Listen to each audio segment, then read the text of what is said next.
So we've been testing the swarm mechanics in Space Marine 2 since the devs themselves said not to shoot the bugs until they bunch up. But that doesn't feel quite right. And you all certainly had some questions, like if you do in fact get experience points and kills from shooting the distant enemies, is it just those enemies way off in the distance that we shouldn't shoot, or should we not shoot the enemies as they're flooding towards us? Does it level up your guns? Does it provide help to control the horde, etc.? And are the devs right that we should wait until they bunch up to shoot them? Which, by the way, is their words. I'm just reporting what they said, so please stop calling me a heretic, okay? I'm still gonna shoot them because it feels good, so lay off. But properly testing all of this requires that we get all the way through an operation mission without shooting anything but a specific number of distant bugs. A pacifist run, if you will, if one that is intended to ultimately fail at the end. Yeah, so there was a whole day of very frustrating testing. So maybe subscribe, like, whatever. Anyway, it turns out the real treasure is the data that you gather along the way. No, not just that data, but while it's here, it's not going to mess the testing up, so I'm not going to say no. But we did discover that first off, it is possible to get all the way through without firing a single shot, without swinging a single sword or throwing a grenade. So it's certainly possible to get through a mission with 0 damage. Possible, but painfully slow, boring, and frustrating. Fortunately, I am a Dark Souls Elden Ring veteran, so the old roly-poly is entirely my jam. And if you're wanting to try and replicate this, let me give you some tips, since I know many of you don't trust a single thing you see on the internet without trying it yourself, you zesty skeptics. Oh, I love you guys. I personally suggest taking along a bulwark so that you can easily regen shields, and the sniper is great for taking out bigger foes, though the heavy is really good too. I personally ran as the tactical, though assault would be nice for staying out of danger, and I suppose going as the bulwark might work too, but I think the bots actually cheat and pop the banner sooner than you can, since several times the banner got dropped very quickly after it had already been down. Or maybe it's just that my other bulwark buddies aren't planting it all the stinking time. The bots also allow you to not worry about hogging all the stims and armor boosts, since you'll be needing those to, not die. And make sure you grab any guardian relics, just in case. And then, the key to success here is to become the unhittable roly-poly that aggroes all the enemies. Bonus points if you time the rolls to dodge and target enemies for a gun strike, even if you're not going to be able to use that gun strike. Make sure to keep a fair number of enemies off the bot boys, and yet you do have to stay close enough to the enemies for the bots to be willing to do anything. Then remember that you are the one that pushes all the buttons, activates all of the doors. Now, whenever the way is clear, book it to the next area, so an enemy wave doesn't get triggered just because you took too long. One curious thing we did find, however, since we're going through all the data that we discovered along the way, is that the Chaos Guardsmen are very squishy. I had not noticed this or forgotten about it, so just rolling past them was enough to pop them like a cherry tomato in Denethor's mouth. Ugh.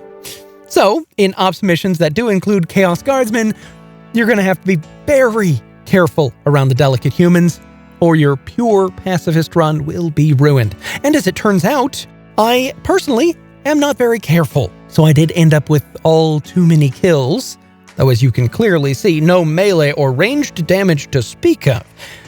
I don't know what kind of scrap code allows this spray of blood right here not to be considered damage, but like the guardsmen, cultists' lives just don't matter. So it is possible, just very hard and annoying and very boring, which is not something that we try to do around here. So back to the question that sparked this whole thing. After getting all the way through an ops mission without killing anything, I was able to come face to face with a swarm trying to kill Thomas the Tank Engineer. But after putting exactly 5 bolts into the swarm, very meticulously, you can see the kill markers on the HUD yourself, and shortly after you can see the dead bodies on the ground. All I needed to do was let myself die.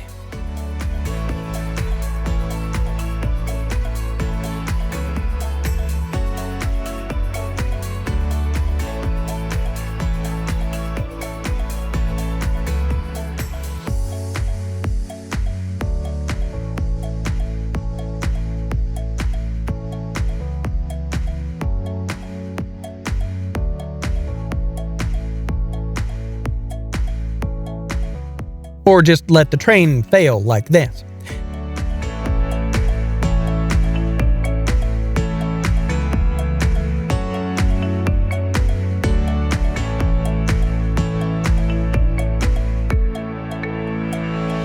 And here you see the kill feed.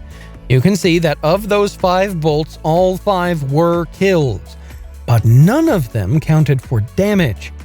So yeah, that's a bit weird, but as best I can tell, there's a multiplier going on here. So a certain number of nids that swarm into the pile will still spawn a single nid that climbs up.